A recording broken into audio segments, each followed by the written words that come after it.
Cambridge Ielts 8 by University of Cambridge ESOL Examinations, published by Cambridge University Press. This recording is copyright. CD 2. Test 3. You will hear a number of different recordings, and you will have to answer questions on what you hear. There will be time for you to read the instructions and questions, and you will have a chance to check your work. All the recordings will be played once only. The test is in 4 sections. At the end of the test, you will be given 10 minutes to transfer your answers to an answer sheet. Now turn to Section 1. Section 1. You will hear an estate agent talking to a customer who wants to rent a house. First, you have some time to look at questions 1 to 8.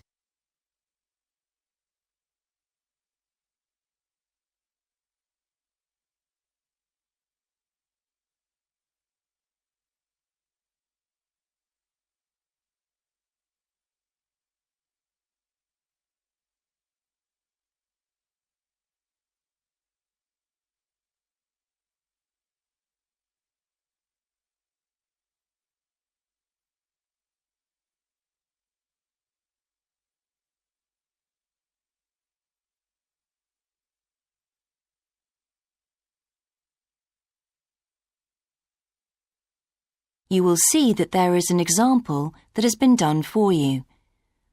On this occasion only, the conversation relating to this will be played first. Good morning. How can I help you? Hello. I'm interested in renting a house somewhere in the town. Right. Could I have your name, please? Yes, it's Stephen Godfrey. And tell me how many bedrooms you're looking for. Well, we'd need 4 because I'm going to share the house with 3 friends. The number of bedrooms needed is 4, so 4 has been written in the space. Now we shall begin. You should answer the questions as you listen, because you will not hear the recording a second time.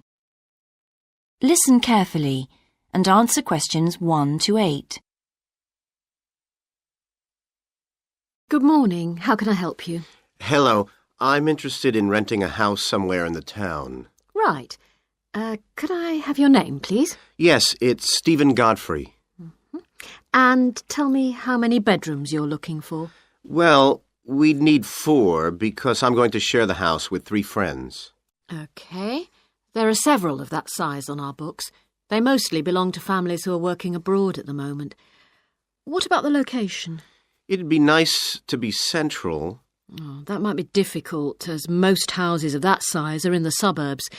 Still, there are a few. What's your upper limit for the rent? We'd like something around £500 a month, but we could go up to £600 if we have to. But we can't go beyond that. Do you know how long you want to rent the house for? The minimum let is 6 months, as you probably realise. We're at college here for 2 years, and we don't want to have to move during that time if we can avoid it. Right. And how soon do you want to move in? All our lets start on the 1st of the month. Well, as soon as possible, really, so that means September 1st. OK. Let me have a look at what we've got. We have photographs of all the houses on our book, so you can get an idea of what they're like. There's this one in Oakington Avenue at £550 a month, combined living room and dining room with a separate kitchen. It doesn't have a garage, though you can park in the road. We'd prefer to have one if possible. Right. Then have a look at this house in Mead Street. It's got a very large living room and kitchen, bathroom, cloakroom. How much is it? That one's £580. It's very well furnished and equipped. It also has plenty of space for parking, and it's available for a minimum of a year. Oh, and there's a big garden. I don't think we could cope with that, to be honest. We'll be too busy to look after it. OK. Then there's this older house in Hamilton Road. Living room, kitchen, diner, and it has a study. £550 a month. That looks rather nice. But whereabouts in Hamilton Road? Towards the western end. Oh, that'll be very noisy. I know the area. Yes, it's pretty lively, but some people like it, though. Well, what about this house in Devon Close? That looks lovely. There's a big demand for houses in that area, so prices tend to be quite high. But this one hasn't been decorated for a few years, which has kept the rent down a bit. It's got a living room, dining room and small kitchen, and it's $595 a month. I think it would suit you from what you've said. It sounds fine. Before you hear the rest of the conversation, you have some time to look at questions 9 and 10.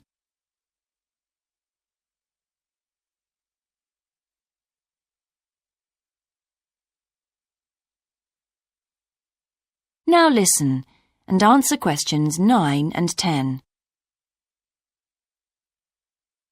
Why is that part of town so popular? Well, there's a big scheme to improve the district, and it'll soon have the best facilities for miles around. What sort of thing? There's a big sports centre under construction, which will be very impressive when it's finished. In fact, the swimming pool's already opened, ahead of schedule, and it's attracting a lot of people. What about cinemas? Are there any in the area?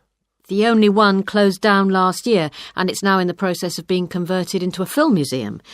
The local people are trying to get a new cinema added to the scheme. I think I heard something about a plan to replace the existing concert hall with a larger one. Ah, that's due to start next year. Well, it sounds an interesting area to live in. Could I go and see the house, please? Yes, of course. That is the end of section 1. You now have half a minute to check your answers.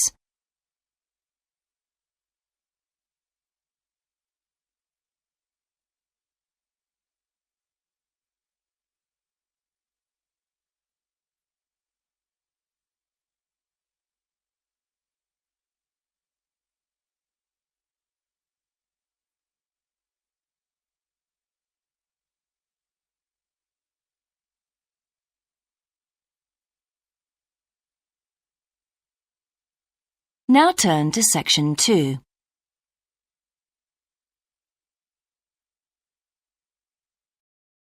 Section 2.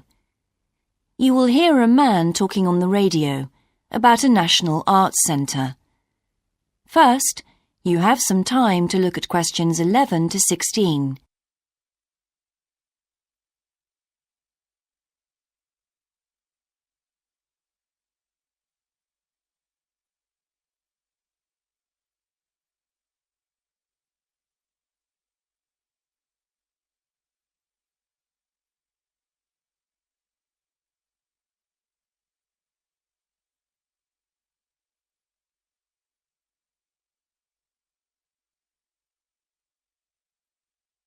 Now listen carefully and answer questions 11 to 16.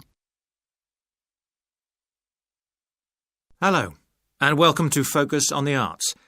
I'm your host, Dave Green, and this is your very own local radio programme. Every Friday evening, we put the spotlight on different arts and culture facilities and look at the shows and events that are on offer in the coming week. And today, the focus is on the National Arts Centre. Now, if you don't already know it yourself, I'm sure you've all heard of it. It's famous throughout the world as one of the major venues for classical music. But did you know that it's actually much more than just a place to hear concerts? The centre itself is a huge complex that caters for a great range of arts. Under a single roof it houses concert rooms, theatres, cinemas, art galleries and a wonderful public library, as well as service facilities including 3 restaurants and a bookshop. So, at any one time, the choice of entertainment there is simply enormous. So, how did they manage to build such a big arts complex right in the heart of the city? Well, the area was completely destroyed by bombs during the war in 1940. So the opportunity was taken to create a cultural centre that would be what they called the city's gift to the nation. Of course, it took a while for such a big project to get started, but it was planned in the 60s, built in the 70s, and eventually opened to the public in 1983. Ever since then, it has proved to be a great success.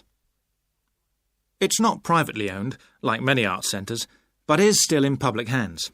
It's run by the City Council. Both our National Symphony Orchestra and National Theatre Company were involved in the planning of the project, and they're now based there, giving regular performances every week. And as the centre is open 363 days of the year, there are plenty of performances to choose from. Before you hear the rest of the broadcast, you have some time to look at questions 17 to 20.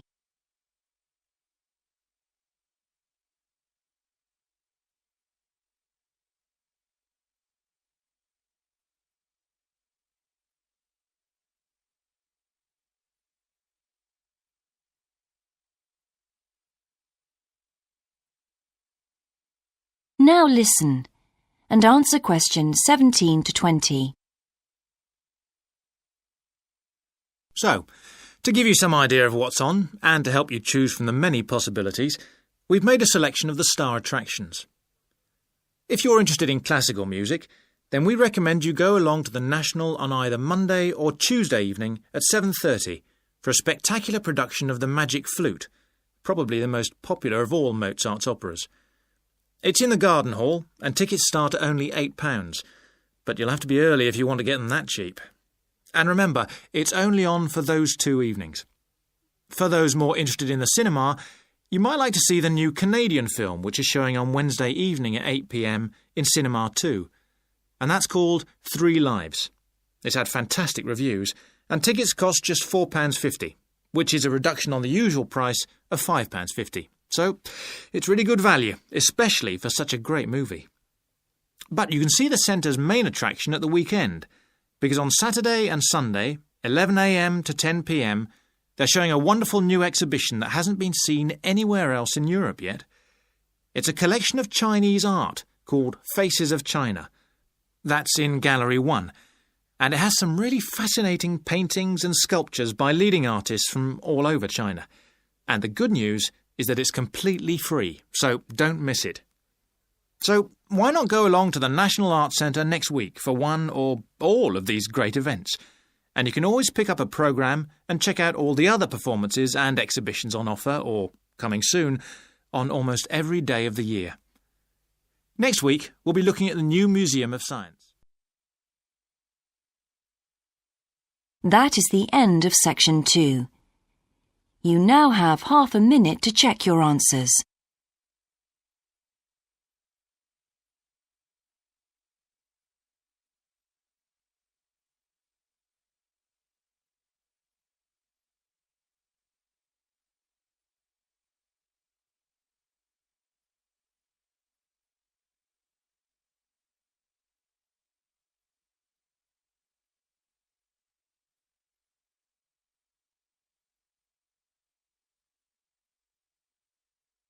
Now turn to section 3.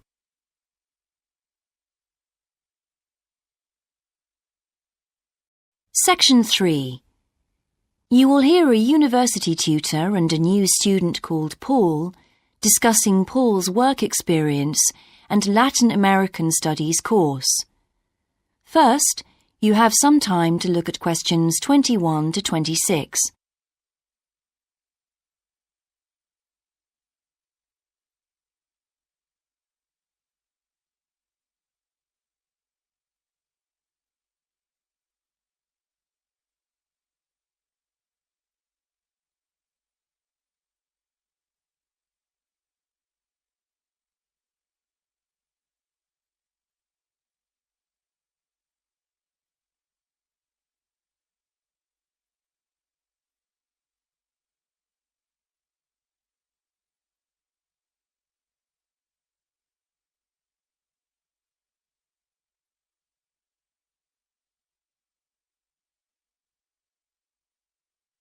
Now listen carefully and answer questions 21 to 26.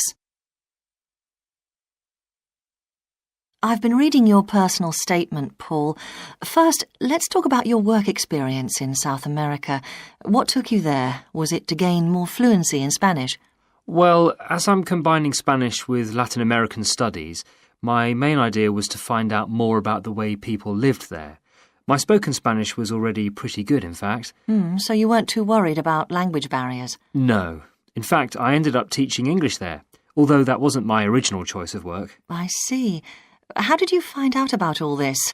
I found an agency that runs all kinds of voluntary projects in South America. What kind of work? Well, there were several possibilities. You mean construction, engineering work? Yes, getting involved in building projects was an option. Then there was tourism, taking tourists for walks around the volcanoes, which I actually chose to do, and then there was work with local farmers. But you didn't continue with that project. Why not? Because I never really knew whether I'd be needed or not. I'd thought it might be difficult physically, but I was certainly fit enough. No, I wanted to do something that had more of a proper structure to it, I suppose. I get demotivated otherwise. What do you think you learned from your experience? It must have been a great opportunity to examine community life. Yes, but it was difficult at first to be accepted by the locals. It was a very remote village, and some of them were reluctant to speak to me, although they were always interested in my clothes and how much I had to pay for them. Well, that's understandable. Yes, but things soon improved. What struck me was that when people became more comfortable with me and less suspicious, we really connected with each other in a meaningful way. You made good friends? Yes, with two of the families in particular. Good. What about management? Did you have a project manager? Yes, and he gave me lots of advice and guidance. And was he good at managing too? That wasn't his strong point. I think he was often more interested in the academic side of things than filing reports. He was a bit of a dreamer. And did you have a contract? I had to stay for a minimum of 3 months. My parents were surprised when I asked to stay longer, 6 months in the end. I was so happy there. And did anything on the administration side of things surprise you? What was the food and lodging like? Simple, but there was plenty to eat, and I only paid $7 a day for that, which was amazing, really. And they gave me all the equipment I needed, even a laptop. You didn't expect that then? No. Well, I'll look forward to hearing more. Before you hear the rest of the discussion, you have some time to look at questions 27 to 30.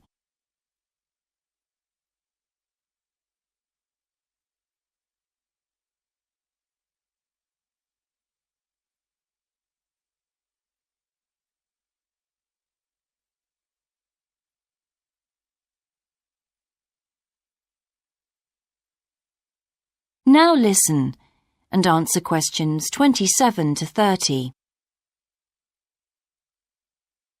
But now let's look at these modules. You'll need to start thinking about which ones you'll definitely want to study. The first one here is Gender Studies in Latin America. It looks at how gender analysis is reconfiguring civil society in Latin America. Women are increasingly occupying positions in government and in other elected leadership positions in Latin America. I think you'd find it interesting. If it was to do with people in the villages rather than those in the public sphere, I would. OK. What about second language acquisition? Do you think I'd find that useful? Well, you've had some practical experience in the field. I think it would be. I hadn't thought about that. I'll put that down as a definite then. OK. What about Indigenous women's lives? That sounds appropriate. I thought so too, but I looked at last year's exam questions and that changed my mind. Don't judge the value of the course on that. Maybe talk to some other students first and we can talk about it again later. OK. Yes, and lastly, will you sign up for Portuguese lessons? My Spanish is good, so would I find that module easy? Not necessarily. Some people find that Spanish interferes with learning Portuguese, getting the accent right too. It's quite different in a lot of ways. Well, I'd much sooner do something else then. All right. Now, what we need to do is make a... That is the end of section 3.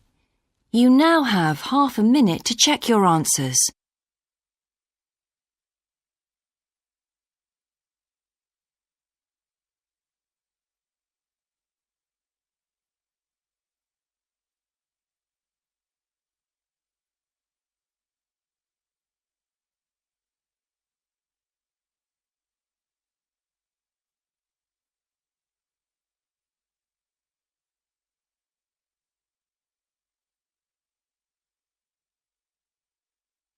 Now turn to section 4.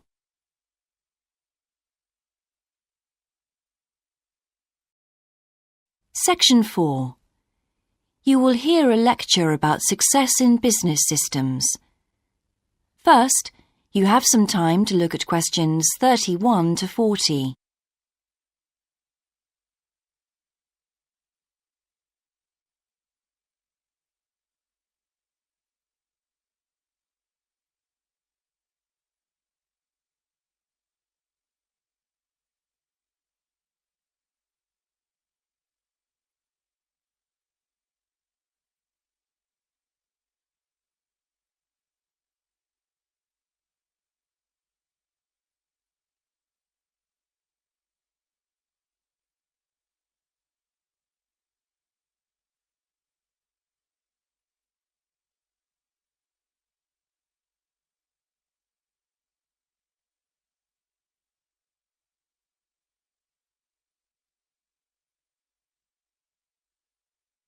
Now listen carefully and answer questions 31 to 40.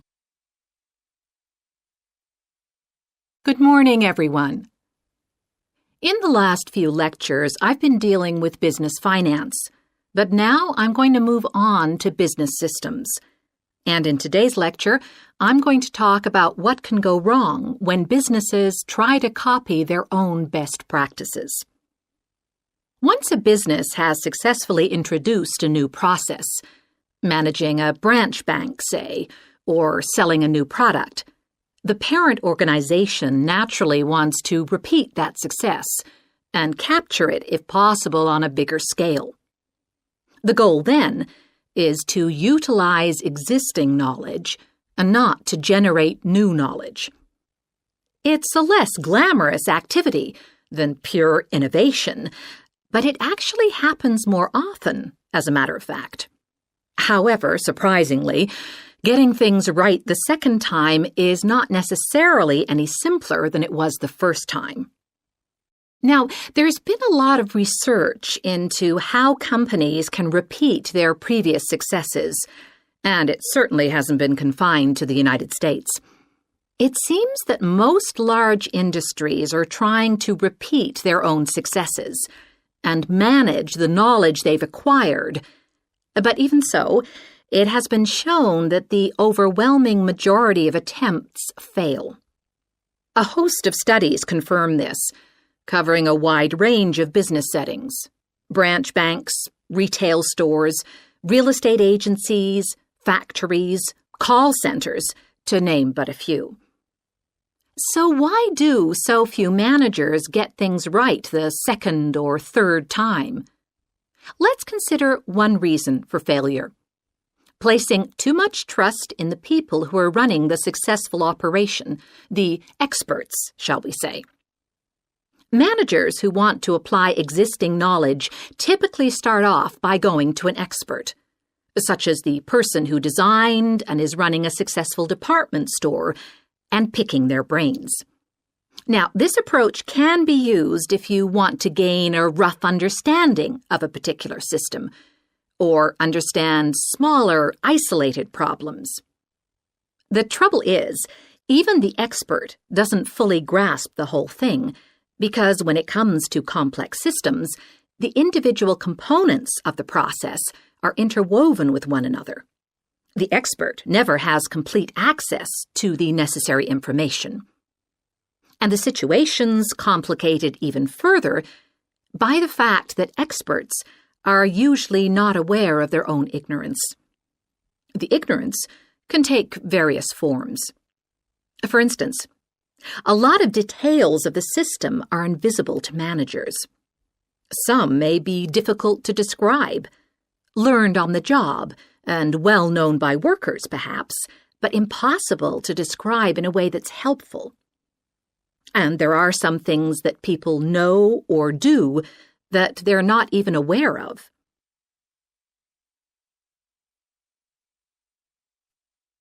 Now, let's consider two types of mistake that can occur when a manager actually starts to set up a duplicate system to replicate a successful process. Firstly, perhaps he forgets that he was just trying to copy another process and starts trying to improve on it.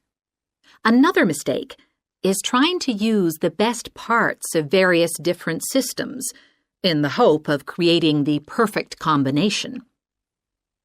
Unfortunately, attempts like these usually turn out to be misguided and lead to problems. Why?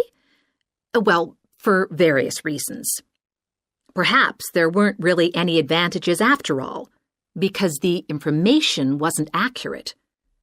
Or perhaps the business settings weren't really comparable. More typically, the advantages are real enough, but there are also disadvantages that have been overlooked. For example, the modifications might compromise safety in some way.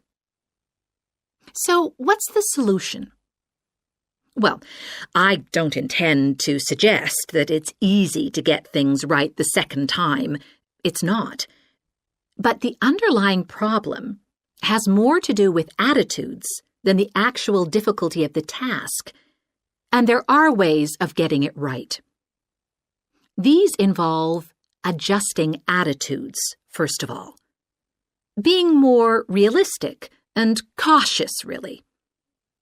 Secondly, they involve exerting strict controls on the organizational and operational systems.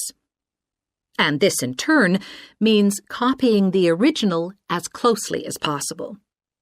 Not merely duplicating the physical characteristics of the factory, but also duplicating the skills that the original employees had. Reliance on a template like this offers the huge advantage of built-in consistency.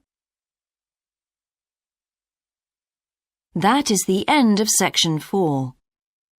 You now have half a minute to check your answers.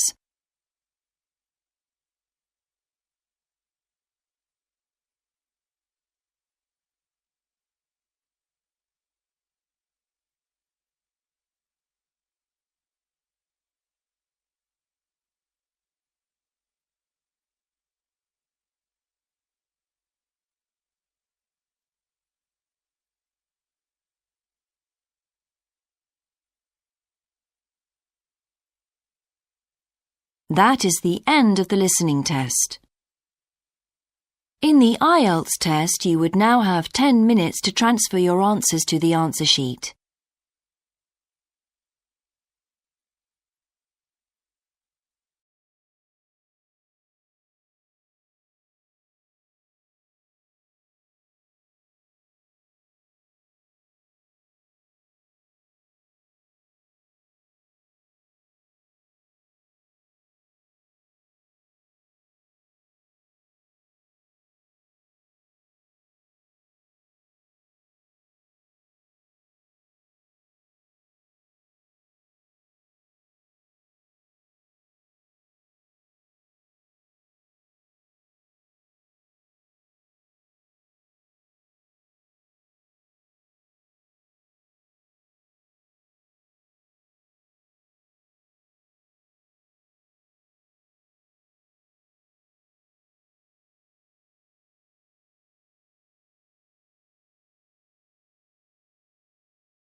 Hey there. Subscribe to my channel. And also press this bell icon, so you never miss any new updates, cause whenever we upload new video you will get a notification on your phone.